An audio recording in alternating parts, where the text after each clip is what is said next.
All right, we're good. So listen to me, listen clear. I'm speaking from my heart. All right. If you want to level up your life and take it to the next place that seems impossible to you, there's a ceiling, you're hitting the ceiling, and you don't have the resources around you. You don't have the money, you don't have the connections, you didn't have the right childhood, you didn't have the anything. I have to speak literal truth. And it's not going to be comfortable.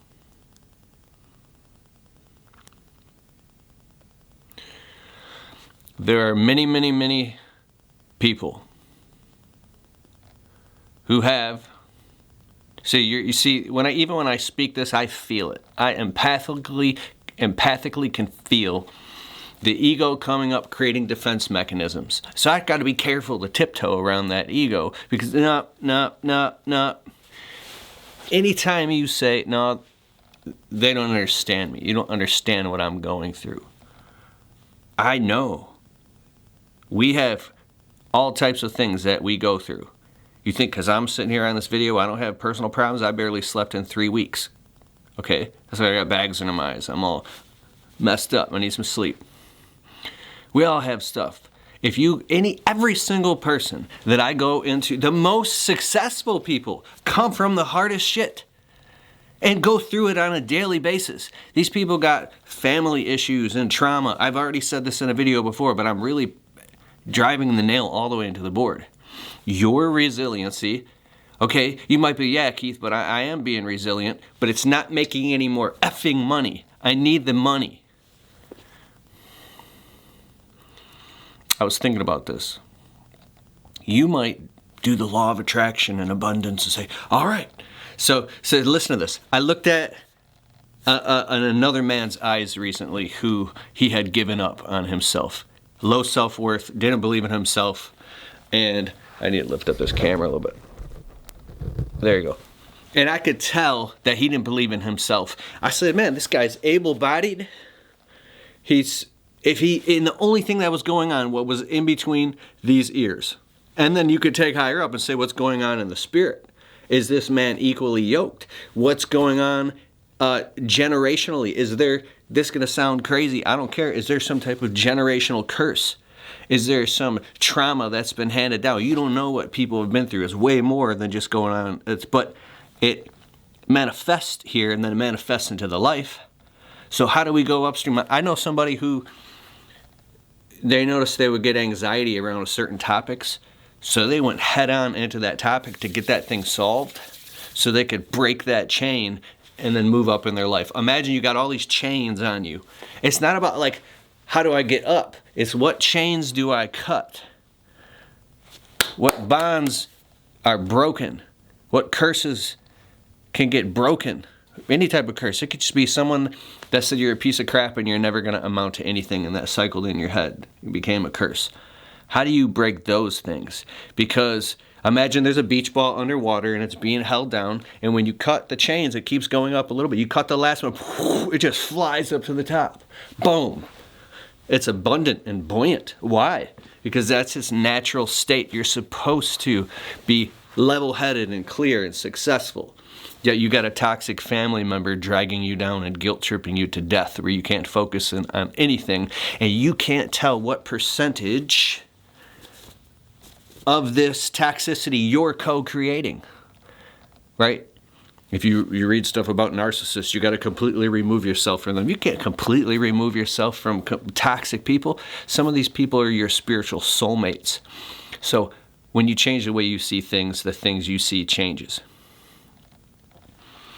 When I'm on my hands and knees at 3 o'clock in the morning, cleaning up the 10th pile of dog puke, like, it's a test now. I like it.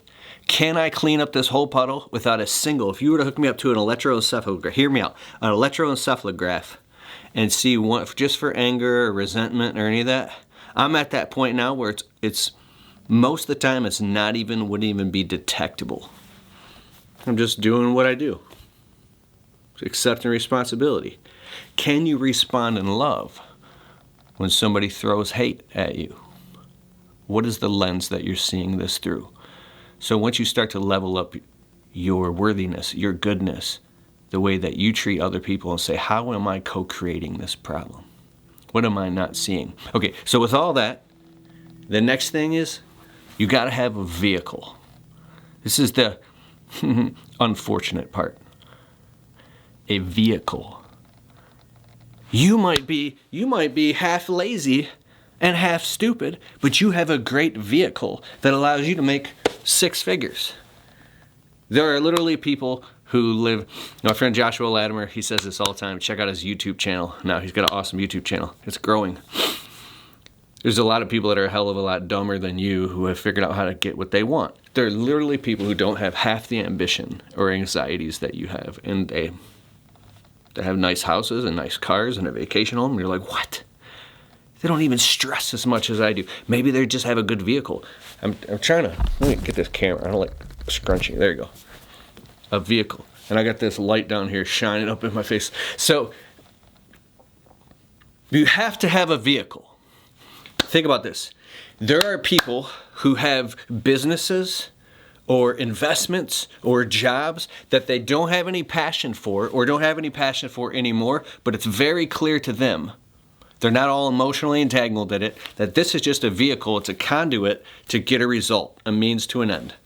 Like they do things right, take care of their customers, or they invest, but it just produces something to feed, pay their bills, and their lifestyle, right? Even as I talk about it, I get a little bit anxious because I'm not even there yet myself, right? I have a lot of emotional attachments and hang-ups around money. I grew up poor, and I'm still working on that. I've come a long way.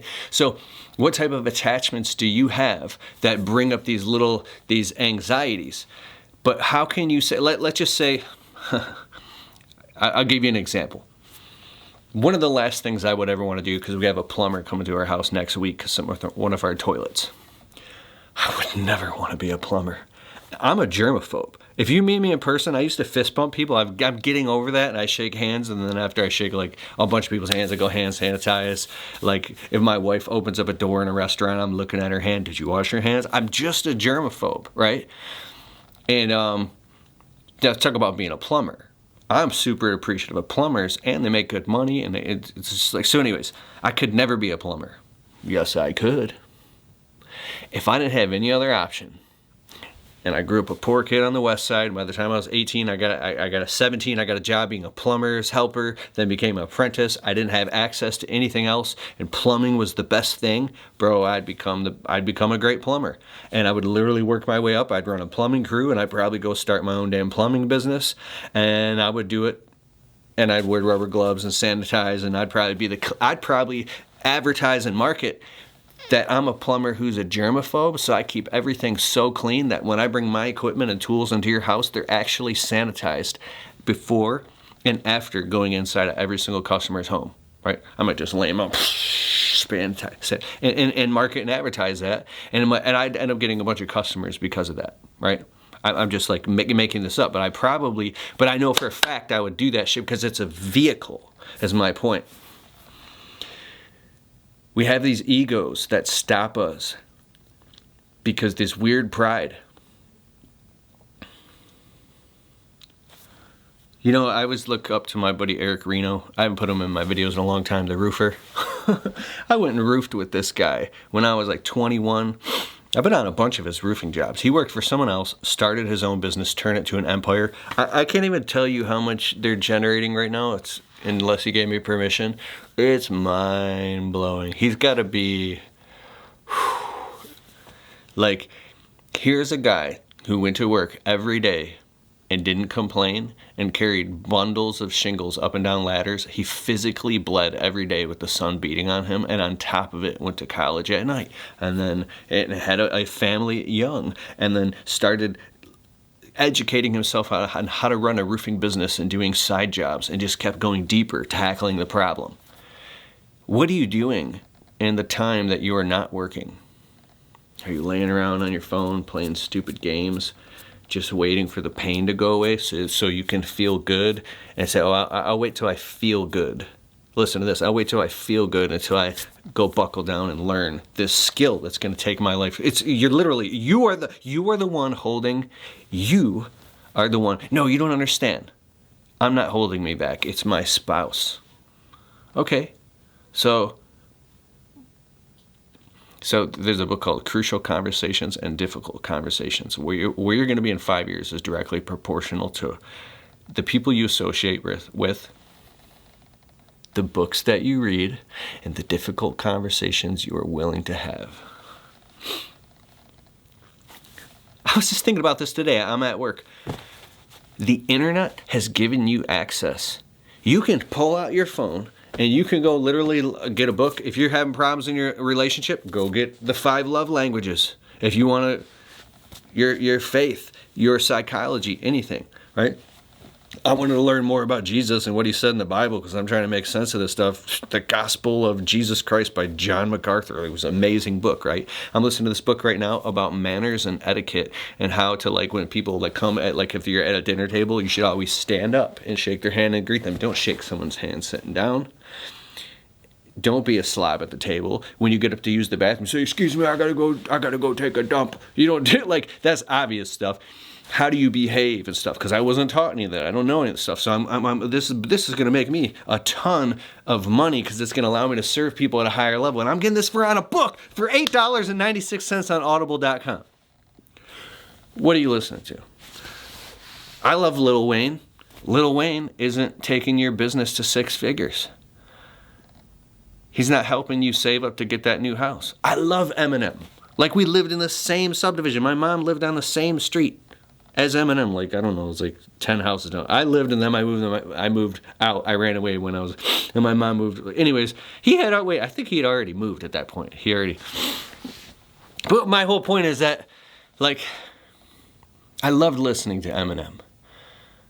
Eminem wasn't helping me pay off those stupid student loans that didn't teach me anything. He wasn't helping me pay off my credit cards. He just entertained me. So in the micro moments, I ran into a guy. I know I'm jumping all over the place because I'm trying to drive this point home. I ran into a guy. This was years ago, and he now was driving a super nice car, nice watch, nice like pea coat. He looked like I could tell he was multiple 6-figure business, and I didn't have shit. I went up to him like, "Bro, I remember you. I used to see you at the gym. What up, though?" He goes, "Oh, what's up?" I'm like, "Dude, can you give me one word of advice of how you got to where you're at? Because I can tell you're doing good." And he looked at me and he said, "Yeah, I got the perfect piece of advice. Never waste a second." And then he bounced. I was like, oh. So the micro moments that I'm freaking out, like,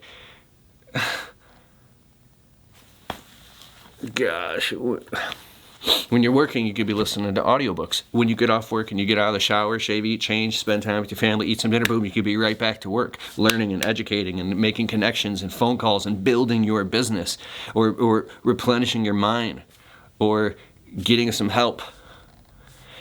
There's one thing I didn't say, and I'm about to be done here. If you have something in your life that doesn't belong and you don't want it in your life, the higher part of you doesn't want that thing in your life. Evict it out of your life. And if you can't do it yourself, I just call up to the boss upstairs. Out. I'm done with you or this thing or whatever it is, this person, this thing. If you have some type of, even if it's an addiction, out. You have no authority here, no dominion here. But when you get stirred up and you do it with righteous anger, and you have all the reasons why, and you're clear and articulate, out!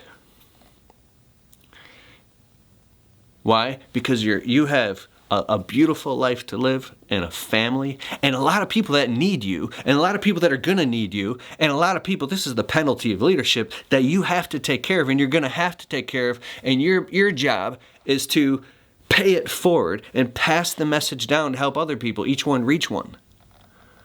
I got out of a pit, out of a hole. I was broke in debt, had no self-worth. I thought I was stupid. I used to look at myself in the mirror and call myself a piece of shit. I didn't feel like I was worthy of anything. And I didn't even know it. I was just full of my own stuff, trying to make beats and make music and shit. And to look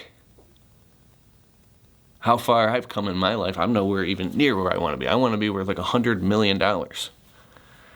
I'm just using money. It's like I want to have great relationships. I want to be close to my creator. I want to give, and like all these things, all the good stuff, right? But what I'm saying is like, to simplify it, I look at where I've come and what I've come out of. I said, wait a second. It comes down to two things: faith and decisions. I would even put courage in there too, 3 things, which is above decisions, because the definition of courage is your own belief to figure things out. Now, here's another thing that's popping up. I wanted to end this, but I got to say one more thing. What if I don't have that ambition and I can't find it and I'm depressed? I can't even reach inside of myself and muster and pull up. Well, where are you getting this ambition from? Where? I don't know. I can speak for myself. When I yawn, that's the subconscious mind integrating and reshuffling the deck and going, to me, that's truth. I was hyper ambitious for selfish reasons because I wanted to be worthy. I wanted my wife to be proud of me and love me for who I am. I wanted to make my father proud. I wanted to prove to those effers that I could actually do it. Like, those are all very motivating reasons, and I'm not saying they're wrong reasons, but then I ended up in a place where I had achieved a lot of the things that I had set out to achieve. Do you see the thing on Instagram and on Facebook? Like, if where you're at right now, 5 years ago, you would have dreamed and cried, It's true. I've watched a lot of my dreams come true, and I found myself, and I never understood what people said. I got the successes, and I became depressed. I'm like, what? You're supposed to be happy, sucker. I went through the worst depressions with an S at the end. And what I found was, here's where the greatest motivation, this is a candle flame that never flickers. It's when you're not doing it for yourself anymore.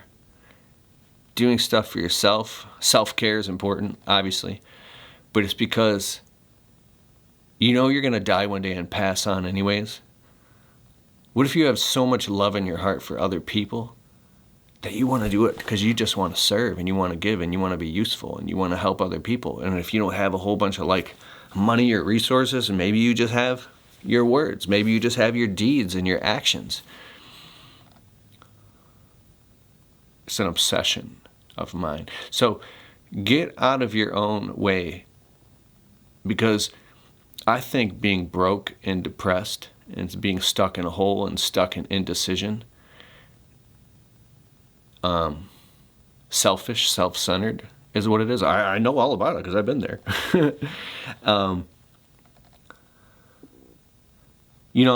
I've said this before.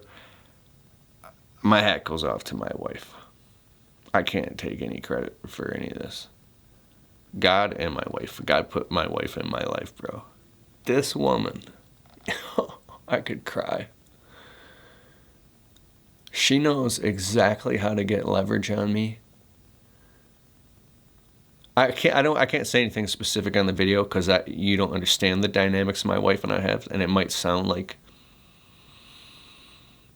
I just don't want to open it up to interpretation.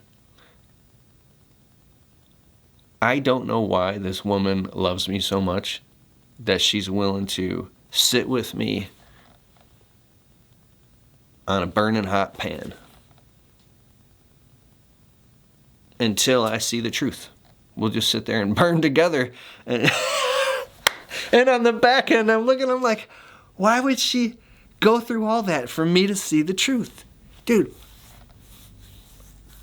she's amazing. I love her. It's going to take a little bit of pain. Pain's a great motivator. Man, I love you so much. I'm out of here. I got a bunch of stuff to do. Yay, yay! You got this. You got this. You got it inside of you. Bring it out. Get amped up. Literally say, I got this. I'm doing this. I don't care. I'm sick of being this way. I'm going to the next level. There are so many people that are so successful that are even younger than you. They didn't have any connections or anything, and they found a vehicle And they say, you know what? I don't want to do landscaping. I hate landscaping. And they went to the TC, what, I don't even know, the IC, I don't even know the name of the classes. They learned all the best practices of, like, I'm talking about like luxury outdoor living spaces, and they've built multi-million-dollar businesses, and they've learned how to hire employees, and they've learned how to, they constantly, if you read the book, Ray Dalio wrote a book called Principles. He's like you try to grow in your life and in your business, and it creates problems. So then you go to work at solving those problems. And then you do, and you get to the next level, which creates more problems. And then you go to work to solve those problems, and you get to the next level, and then it creates more problems. And it's just an endless cycle of solving problems. There's never going to be a day when all the problems are gone. It's just like, no. So this suffering that you feel is never going to end. And I actually believe it takes more out of you. It's more painful and suffering to sit around depressed and miserable and broken and indecision, and you can't get yourself to just act, than it is to just go through the suffering of doing it. And I don't like taking big risks. You don't got to take big risks. You can take a whole bunch of little calculated risks and make a whole bunch of progress. It's all right in front of you. The internet has everything that you need. You can get online courses and programs, ebooks, audiobooks. You can join groups. You can go to masterminds. You can save up a little money, go to a mastermind, take notes, and learn, integrate this stuff. You can get coaching. So much. You can get therapy if you need therapy. It's all on the internet. What are you looking at on the internet? Sitting there scrolling TikTok videos, conspiracy stuff. Oh my God, the world's coming to an end. I can't believe, oh my God, this is going to... A percentage of that stuff is true. And another percentage is just a whole bunch of people that know that they can get hundreds of thousands and millions of hits on the internet by creating scary-ass headlines and putting scary, creepy footage that the footage may not even be current, but then they're adding stuff to it and making, yeah, if we do this, we can get, dude, we're going to get 500,000 clicks on this video. And we're going to put a scary-ass headline and a thumbnail. You wouldn't believe it's going down. Right? Oh, yeah. And now they're getting paid off that shit, bro. I'm a YouTuber. I know what clickbait is, right? So what I mean is if you just zoom out.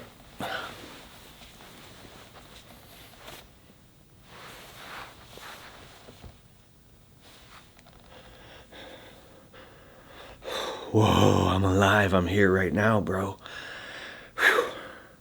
I could drop and do 25 push-ups. I can get on the phone and go call 100 clients that I've done work for before and sell them more work. I could do anything. If you got arms and fingers and toes and everything, you got your faculties. Shit.